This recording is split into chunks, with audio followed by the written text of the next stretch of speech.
Hello code अनविलर्स, कैसे हो आप सब बढ़िया। तो इस वीडियो में हम बात कर रहे होंगे सर्च 2026 के बारे में, जो कि आईआईटी कानपुर का रिसर्च इंटर्नशिप प्रोग्राम है, जो कि स्टार्ट हो गया है, यानी कि इसके फॉर्म अप्लाई होने स्टार्ट हो गए हैं। तो इस वीडियो में हम देख रहे होंगे कि एलिजिबिलिटी क्राइटेरिया क्या होगी, स्टाइपेंड आपको कितना मिल रहा होगा, आपको कौन से डॉक्यूमेंट लगेंगे जिससे कि आप अप्लाई कर सकते हो। तो इन डिफरेंट एक्सपेक्ट को हम कवर कर रहे होंगे इस वीडियो में। तो चलिए स्टार्ट करते हैं इस वीडियो को। तो सबसे पहले कि इसमें किन को अप्लाई करना चाहिए और इसकी लेगेसी क्या है।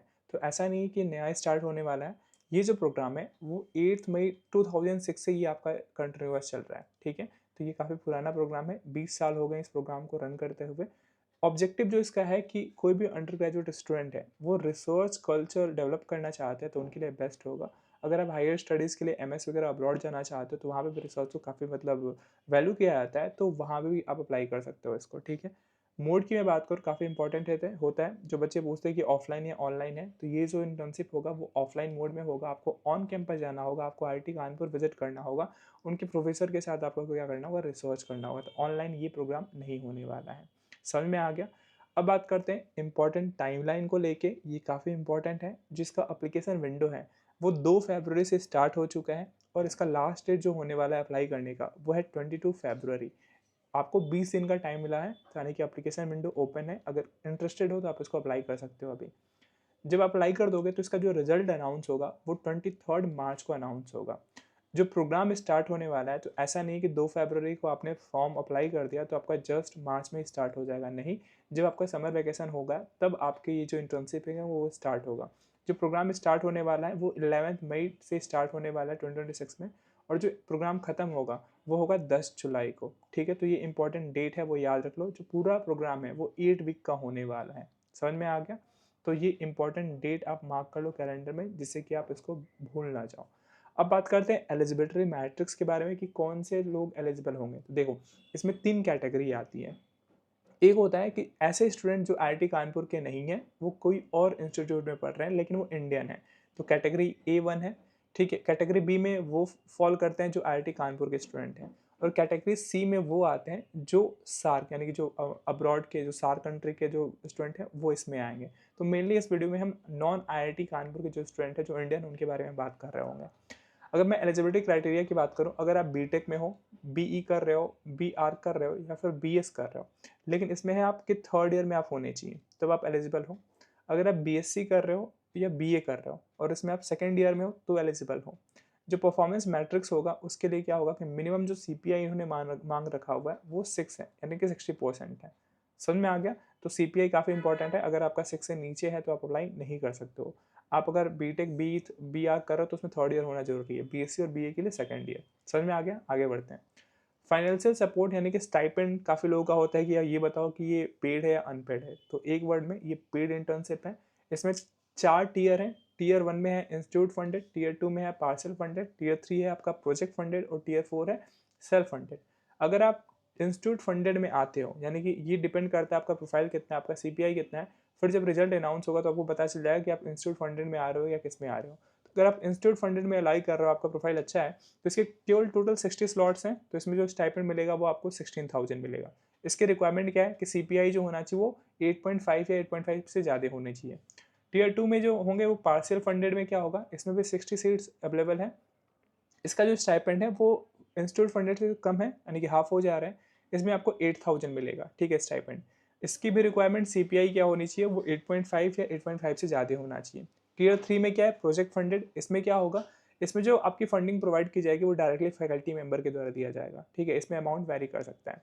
टीयर 4 में क्या है, ये आपका सेल्फ फंडेड होगा। आपको कॉलेज के थ्रू, आईआईटी कानपुर के थ्रू कोई भी फंड नहीं दिया जाएगा, लेकिन आपको कोई स्टाइपेंड नहीं मिलेगा, लेकिन आप जो रिसर्च अपॉर्चुनिटी है वो आपको दी जाएगी, आप वहाँ पर रिसर्च कर सकते हो। तो ये हो गए स्टाइपेंड के बारे में। अब हम आगे बढ़ते हैं। अब देख लेते हैं जो एडमिनिस्ट्रेटिव लाइबिलिटीज़ है, यानी कि आपको कितना पे करना होगा। तो ये भी काफ़ी इंपॉर्टेंट है कि जब आप फॉर्म अप्लाई करोगे, तो अगर आप नॉन आईआईटी इंडियन स्टूडेंट हो, आप दूसरे कॉलेज में पढ़ रहे हो, आईआईटी कानपुर के स्टूडेंट नहीं हो, तो आपको 750 रुपीज़ रजिस्ट्रेशन फ़ी देना होगा। पेड आप करना होगा फेज़ 1 में। आपको एक बार रजिस्ट्रेशन फ़ी दे दिया, उसके बाद जब आपका रिजल्ट आ जाता है तो फिर आपको एडमिनिस्ट्रेटिव फ़ी देना होगा। वो जो टोटल अमाउंट होगा 4,000 होगा। तो टोटल लायबिलिटी कितनी हो रही है, 4,750 रुपीज़ आपको नॉन आईआईटी आईआईटी कानपुर के स्टूडेंट को पे करना होगा। अगर मैं आईआईटी कानपुर स्टूडेंट की बात करूँ तो उनको रजिस्ट्रेशन फ़ी नहीं देना है, ऐसे सार के स्टूडेंट को भी रजिस्ट्रेशन नहीं देना है। लेकिन एडमिन चार्ज आईआईटी कानपुर के स्टूडेंट को 3000 और जो सार के स्टूडेंट हैं उनको 4000 देना होगा। तो ये याद रखना कि 750 रुपीज़ आपको रजिस्ट्रेशन फ़ी भी लग रहा है यहाँ पे। आगे बात करते हैं जो एप्लीकेशन प्रोटोकॉल है वो कैसे आपको अप्लाई करना है। तो इसके 2 फेजेज़ में आपके हो रहे हैं। एक जो होगा स्टार्टिंग में आपको जो स्टार्ट हो रहा है 2 फरवरी से 22 फरवरी के बीच में, इसमें आपको पहले जाना है पोर्टल पे। जो पोर्टल है वो है search.iitk.ac.in। मैं इस पोर्टल को आपको दिखा देता हूँ कहाँ पे आपको उसको अप्लाई करना है। आप इस पोर्टल पे जाओगे और आपको अप्लाई करना है। ठीक है, समझ में आ गया। आप अप्लाई में रजिस्टर पे क्लिक करोगे, यहाँ पे आपको रजिस्टर करना है। तो यहाँ पे जाकर रजिस्टर करो आप। रजिस्ट्रेशन के टाइम पे ही आपको रजिस्ट्रेशन फ़ी पे करना होगा 750 रुपीज़, जो एसबी कलेक्ट के थ्रू करना है। फिर ट्रांजेक्शन नंबर आप सेव कर लो। फेज़ 2 में क्या होगा, आपको जो फॉर्म है उसके डिटेल फिल करने होंगे। तो आप लॉगिन करो, जो आपने यहाँ पे रजिस्टर्ड किया, जो आपको क्रेडेंशियल मिले उसी से आपको यहाँ पे लॉगिन करना है। फिर आपको फॉर्म फिल करना है और एक single document PDF document upload करना है। अब ये सिंगल पीडीएफ डॉक्यूमेंट में क्या होगा उसको हम आगे डिटेल में डिस्कस कर रहे होंगे, ठीक है। फिर उसके बाद आप सबमिट कर दोगे। तो 2 फेज़ में इस एप्लीकेशन फॉर्म को आपको फिल करना है। आगे बढ़ते हैं। अब जो डॉक्यूमेंटेशन किट है, यानी कि जो एक सिंगल पीडीएफ बनेगा उसमें क्या-क्या होगा उसके बारे में बात कर लेते हैं। तो इसमें आपका जो फर्स्ट डॉक्यूमेंट होगा वो ट्रांसक्रिप्ट या मार्कशीट हो सकता है, जिसमें आपका क्यूमुलेटिव जो सीपीआई होगा वो ज़रूर शो होना चाहिए, जो कि इनकी रिक्वायरमेंट 6 से ज़्यादा होनी चाहिए। तो वो यहाँ पे पहले अटैच करना है। फिर होगा रिसर्च प्रपोजल। मैक्सिमम 500 वर्ड का जो आप रिसर्च प्रपोजल लगाओगे वो भी आपके पीडीएफ में आपका अटैच होगा। फिर जो तीसरा और चौथा डॉक्यूमेंट होगा वो आपके 2 रिकमेंडेशन लेटर होंगे, 2 प्रोफेसर के द्वारा, ये फैकल्टी के द्वारा साइन किए गए होंगे। फिर आपका पासपोर्ट साइज़ फ़ोटो लग रहा होगा, ठीक है। तो ये इंपॉर्टेंट डॉक्यूमेंट है जो कि 1 सिंगल पीडीएफ में आपको क्या करना होगा, अपलोड करना होगा। अब बात कर लेते हैं रिसर्च प्रपोजल के बारे में, जिसका जो मैक्सिमम वर्ड काउंट है वो 500 वर्ड काउंट में आपको लिखना है। तो इसमें आपके 5 एलिमेंट है जिसको आपको ध्यान में रखना है। पहला जो एलिमेंट है वो है रिसर्च इंटरेस्ट। आप किस फील्ड में इंटरेस्टेड हो और इसको आपको डिफाइन करना होगा क्लियरली। आपका उस टॉपिक में मतलब स्पेसिफिक जो टॉपिक है उसके लिए क्यों आप अप्लाई कर रहे हो, उसका मोटिवेशन क्या है, वो आपको लिखना होगा। फिर आपका बैकग्राउंड क्या है, यानी कि अगर कोई टॉपिक आप सेलेक्ट कर रहे हो तो उसका एग्जिस्टिंग नॉलेज है कि नहीं है, वो आपको दिखाना होगा। मेथोडोलॉजी क्या होगा, मतलब आपका एग्जीक्यूशन के प्लान क्या होने वाला है, वो भी आपको लिखना होगा। आउटकम्स क्या होगा, यानी कि पूरा करने के बाद आप क्या रिजल्ट एक्सपेक्ट करते हो, वो आपको दर्शाना होगा, ठीक है। अब कौन से टॉपिक हैं वो कैसे आपको पता चलेगा, तो यहाँ पे आप जाओगे, इन्होंने एक डॉक्यूमेंट दे रखा हुआ है, यहाँ पे देखो, डिपार्टमेंट एंड देयर सब टॉपिक्स फॉर सर्च एंड सारिप इंटर्नशिप। यहाँ पे एरोस्पेस इंजीनियरिंग के लिए ये है। फिर अगर आप कंप्यूटर साइंस के हो तो आपके ये टॉपिक यहाँ पे हैं। तो इनसे रिलेटेड क्या आपको है, इनसे रिलेटेड जो आपके मैक्सिमम वर्ड काउंट होगा 500 होगा, इसलिए आपका रिसर्च प्रपोजल लिखना होगा, ठीक है। समझ में आ गया। आगे बढ़ते हैं। अब आता है लेटर ऑफ रिकमेंडेशन की। ये काफ़ी इंपॉर्टेंट आपके डॉक्यूमेंट हो जाता है। आपको 2 प्रोफेसर की लेटर रिक्वायर्ड होगी, लेटर ऑफ रिकमेंडेशन, जिसको एलओआर बोल सकते हो, ठीक है। जो ये फैकल्टी होंगे जो आप करंट इंस्टीट्यूट में पढ़ रहे होंगे, वो फैकल्टी मेंबर होंगे, उनके द्वारा ये आपका जो लेटर ऑफ रिकमेंडेशन है वो आपका साइन होगा। ज़रूरी चीज़ ये याद रखना, जो फॉर्मेटिंग प्रोटोकॉल्स है वो ये ध्यान रखने वाली बात ये है कि जो लेटर होगा, लेटर हेड होगा जिस पे आपका लेटर ऑफ रिकमेंडेशन होगा, वो इंस्टीट्यूट का हो सकता है, इंस्टीट्यूट के नेम का, या फिर फैकल्टी का भी लेटर हेड हो सकता है। उसमें मतलब साइन वगैरह प्रॉपर होना चाहिए। आपको एड्रेस किसको करना है, professor in charge office of outreach activities IIT Kanpur को, ठीक है। अब वेरिफिकेशन कैसा होगा, ऐसा नहीं कि आप कोई भी मतलब चैट जीपीटी से लेटर ऑफ रिकमेंडेशन लगवा के फर्जी कुछ चीज़ डाल के आप उसको सबमिट कर दोगे, लेकिन ऐसा नहीं होगा। वेरीफाई ये करेंगे, जो सर्च ऑफिस होगा आईआईटी कानपुर का, वो वेरीफाई करेगा आपके रिकमेंडेशन लेटर को। डायरेक्टली आपके प्रोफेसर को कॉल जा सकता है और उनसे पूछा जा सकता है कि हाँ आपने लेटर ऑफ रिकमेंडेशन दिया है कि नहीं दिया है। आगे समझ में आगे बढ़ते हैं।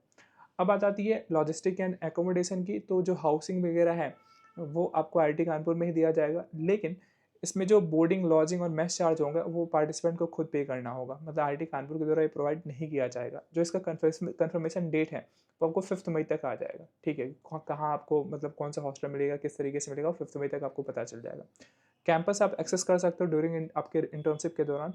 आपको रोल नंबर दिया जाएगा, ठीक है। आईआईटी कानपुर का ईमेल आईडी दिया जाएगा, लाइब्रेरी, जिससे कि आप लाइब्रेरी फैसिलिटी एक्सेस कर सकते हो। तो काफ़ी एक अच्छा ऑप्शन हो सकता है कि आप आईआईटी कानपुर में जाके उनकी जो सारे फैसिलिटीज़ है वो यूज़ कर पाओगे और वहाँ पर रिसर्च कर पाओगे। अगर आप मान के चलो जो 11 मई से ये आपका इंटर्नशिप स्टार्ट होने वाला है और आपके कॉलेज में हो सकता है कि इस ड्यूरिंग आपका मतलब समर वेकेशन स्टार्ट ना हुआ हो, आपके एग्ज़ाम्स वगैरह हो, तो इस डेट को एक्सटेंड किया जा सकता है 1 वीक के लिए, यानी कि 18 मई तक ये एक्सटेंड किया जा सकता है। लेकिन ये कंडीशन ये है कि अगर कोई आपका ऑनगोइंग एग्ज़ाम चल रहा है तभी ये होगा और आपको उसके लिए वैलिड प्रूफ देना होगा। तो एक्सटेंशन कब तक अलाउ है? 18 मई तक अलाउड है। आगे समझ में? तो ये पूरा का पूरा डिटेल रहा। आपका ये डेट इम्पॉर्टेंट है, ये याद रख लेना कि अभी इसका जो फॉर्म है वो ओपन हो चुका है, 2 फरवरी से ओपन हो चुका है। पोर्टल जो क्लोज़ होने वाला है 22 फरवरी को है, तो आप जाके अभी तुरंत जाके अप्लाई कर सकते हो अगर आप एलिजिबल हो तो। जो वेबसाइट का लिंक है वो यहाँ पे भी दिया गया है और मैं डिस्क्रिप्शन में भी कोशिश करूँगा कि आपको लिंक दे दूँ रजिस्ट्रेशन का। तो आई होप कि आपको समझ में आ गया होगा कि किस तरीके से अप्लाई करना है। तो मिलते हैं नेक्स्ट वीडियो में नेक्स्ट टॉपिक के साथ। जय हिंद, जय भारत।